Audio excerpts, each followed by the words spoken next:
औज़ुबिल्लाहि मिनश्शैतानिर्रजीम बिस्मिल्लाहिर्रहमानिर्रहीम। अल्लाहुम्मा सल्लि अला सय्यदना व मौलाना मुहम्मदिन व अला आलि सय्यदना व मौलाना मुहम्मदिन व बारिक व सल्लिम व सल्लि अलैहि। रब्बि यस्सिर व ला तुअस्सिर व तम्मिम बिल खैर व बिका नस्तगीस। डियर स्टूडेंट्स,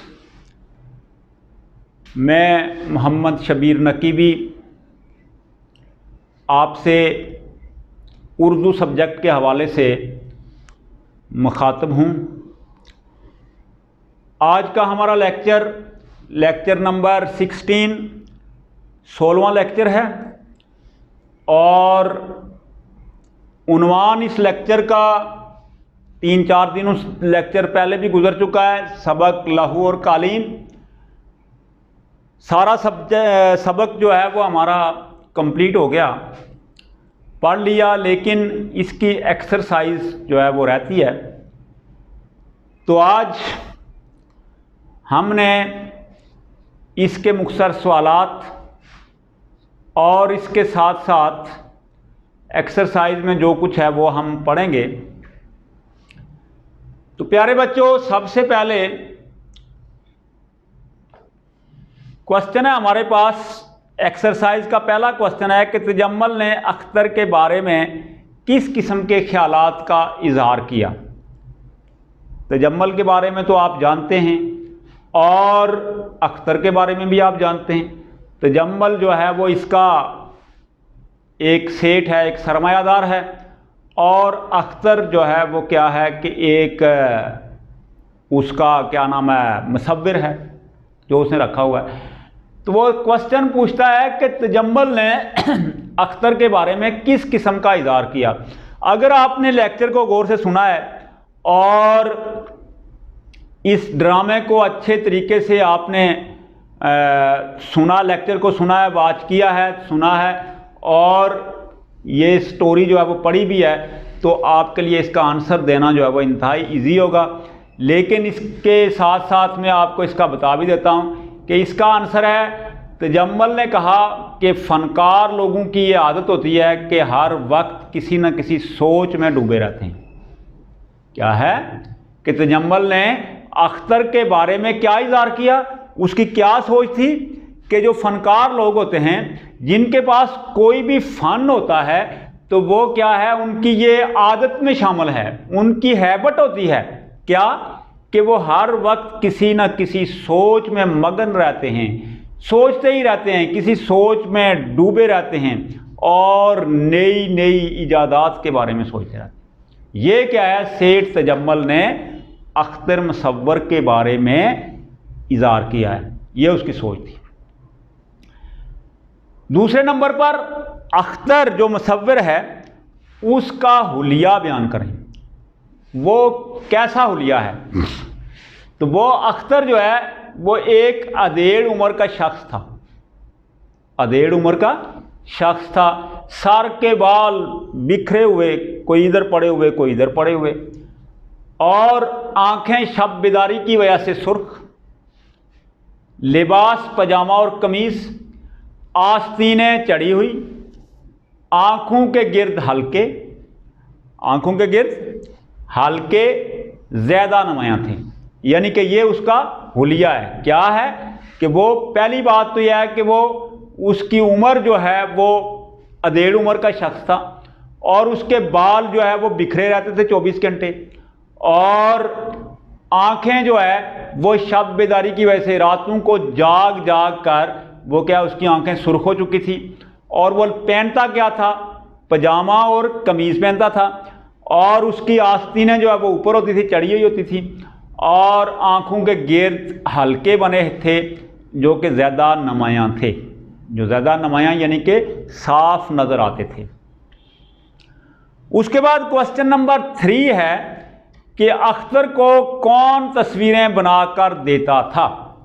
अख्तर को कौन तस्वीरें बनाकर देता था? तो अख्तर को उसका गरीब मुसव्विर दोस्त नियाजी तस्वीरें बनाकर देता था।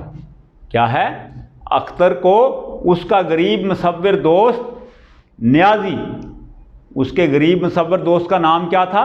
न्याजी था, वो तस्वीरें बनाकर देता था। क्वेश्चन नंबर 4 है, न्याजी ने अपनी तस्वीरें अख्तर के हवाले क्यों की? न्याजी ने अपनी तस्वीरें अख्तर के हवाले क्यों की? तो यह है, न्याजी एक गरीब मुसव्विर था। चूंकि न्याजी एक क्या था? गरीब मुसव्विर था। उसे अपनी बहन की शादी के लिए रकम की ज़रूरत थी, उसे अपनी बहन की शादी के लिए रकम की ज़रूरत थी, इसलिए उसने अपनी तस्वीरें अख्तर के हवाले की और उससे रकम ले ली। क्या था?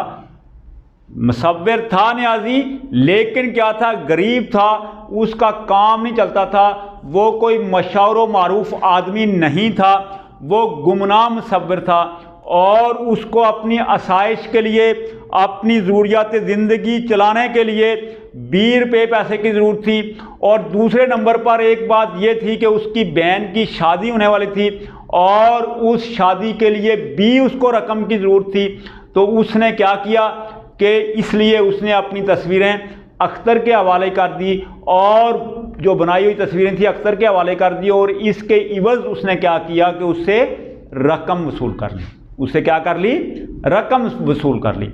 उम्मीद है कि आपको सवालात की, क्वेश्चन के आंसर की समझ आती होगी। Thank you. उसके बाद 5वें नंबर पर क्वेश्चन है।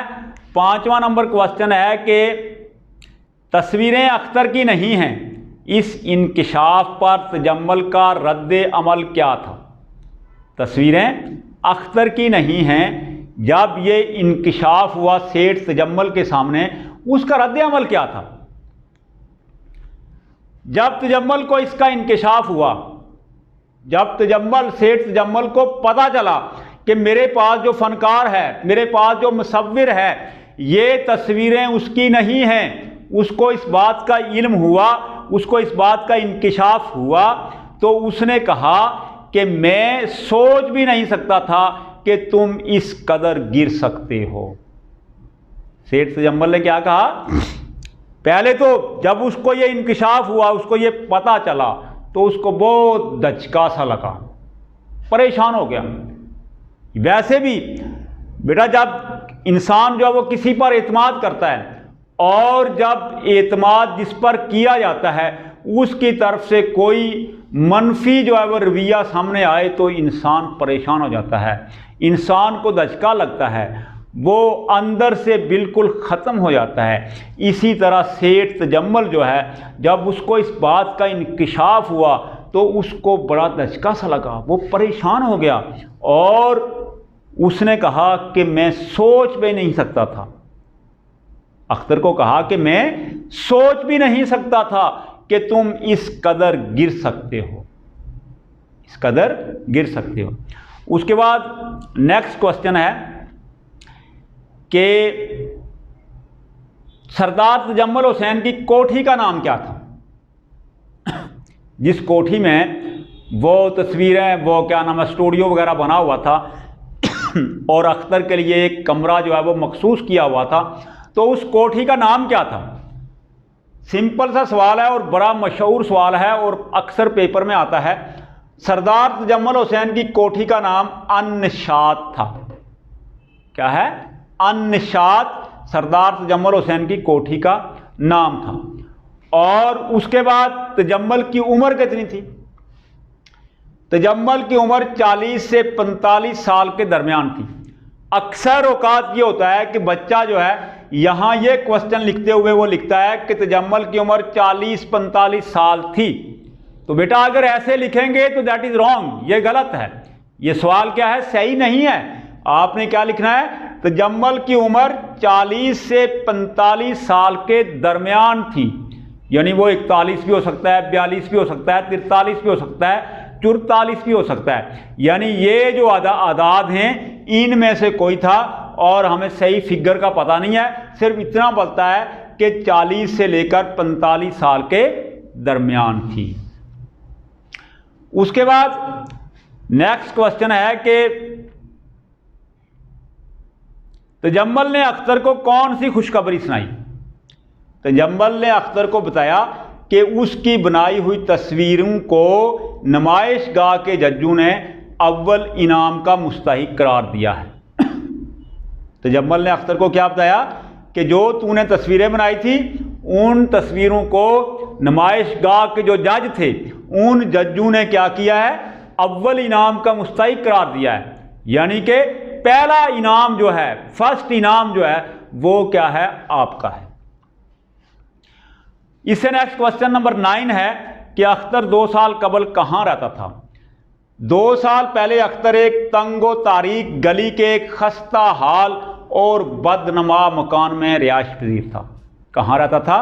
एक तंग गली, बिल्कुल तंग जुड़ी हुई, और तारीक, तारीक का मतलब क्या है कि बिल्कुल वहाँ अंधेरा ही अंधेरा, तंगो तारीक गली के एक खस्ता हाल, बिल्कुल जिसका हाल ही कोई नहीं है, उस मकान में जो कि खस्ता हाल था और बदनमा था, वहाँ क्या है वो रहता था।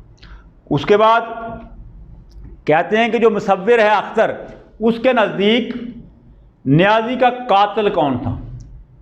उसके नज़दीक नियाज़ी का कातिल जो है वो कौन था? सेठ तजम्मल था। उसके नज़दीक नियाज़ी का कातिल कौन था? सेठ तजम्मल था। तो ये बेटा आपके सवालों के जवाब हैं। और उसके बाद क्वेश्चन नंबर आगे है कि ड्रामा लहू और कालीन का खुलासा तहरीर करें। तो यह हमने पिछले लेक्चर में पढ़ लिया था। और इस ड्रामे के किरदारों के नाम बताएं। तो इस ड्रामे के किरदार जो हैं वो भी मैंने आपको पहले जो है वो बताए हुए हैं, लेकिन फिर भी बता देता हूं कि इस ड्रामे के जो किरदार हैं वो एक बाबा है जो कि नौकर का किरदार अदा कर रहा है, और एक तजम्मल है जो कि तजम्मल नामी एक शख्स है जो कि एक सरमायादार है, और उसके बाद एक मुसव्विर है जिसका नाम क्या है? अख्तर है, और तजम्मल का एक प्राइवेट सेक्रेटरी है जिसका नाम क्या है? रऊफ है। उसके बाद नेक्स्ट क्वेश्चन है कि वाहिद के जमा लिखें।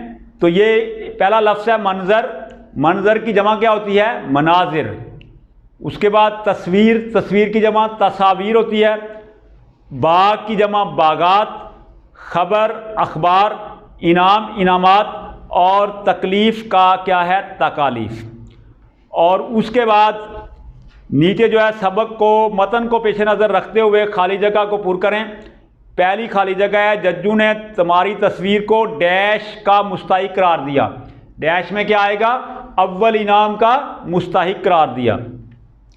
नंबर 2 में है मैंने तफसील मालूम करने के लिए डैश को भेज दिया है। किसको भेज दिया है?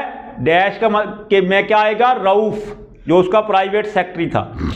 उसके बाद तुमने मुल्क के डैश के मुकाबलों में ये इनाम जीता है। मुसव्विरों, या खाली जगह में क्या आएगा? मुसव्विरों। उसके बाद तुम्हें मुबारकबाद देने शहर के डैश आ रहे हैं, मुअज़्ज़िज़ीन आ रहे हैं। सुना है डैश को कभी कभी डैश भी पढ़ते हैं, आर्टिस्टों, और को क्या पढ़ते हैं? दौरे पढ़ते हैं। मेरे डैश की बेहतरी इसी में है कि यहाँ से चला जाऊँ। मेरे फन, आपके डैश का डैश अभी ज़मीन बोस हो जाएगा। आपके तसव्वुरात का शीश महल अभी ज़मीन बोस हो जाएगा। और उसके बाद है आप सब कुछ समझ जाएं कि ये कोई मुअम्मा नहीं है। इसके बाद आज से 2 साल कबल में एक डैश गली के खस्ता और बदनमा मकान में रहता था। एक तंगो तारीक गली के बदनमा मकान में रहता था। कानून तुम्हें कुछ नहीं कहेगा मगर डैश की नज़रों में तुम डैश हो, मगर इंसानियत की नज़रों में तुम क्या हो? कातिल हो। और इसके बाद इराब वाला क्वेश्चन है, ये पेपर में नहीं आता।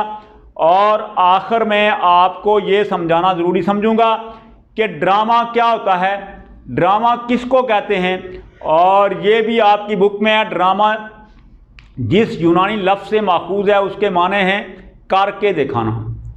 उसके माने क्या हैं? करके दिखाना।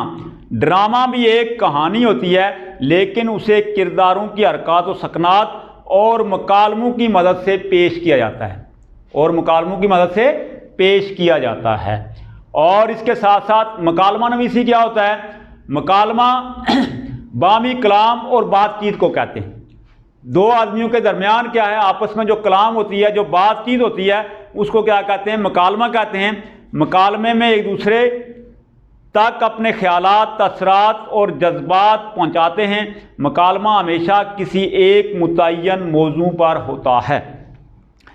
तो बेटा ये आपने मकालमा नवीसी की डेफिनेशन भी याद कर लेनी, ये एमसीक्यूज़ में आ सकता है सवाल, और इसी तरह ड्रामा का भी एमसीक्यूज़ में सवाल आ सकता है। ये जो हमने फिलिंग दी ब्लैंक्स पढ़ी हैं, ये भी एमसीक्यूज़ में आ सकते हैं सवाल, इसलिए इनको अच्छे तरीके से पढ़ लेना। वाइज जमा भी एमसीक्यूज़ में आते हैं, और ये क्वेश्चन जो हैं ये अच्छे तरीके से याद कर लेना, और ये बड़े मशहूर और मारूफ सवाल हैं। एक क्वेश्चन 2 नंबर का होता है, आप इससे फ़ायदा उठाएं और इसकी तैयारी भी करें।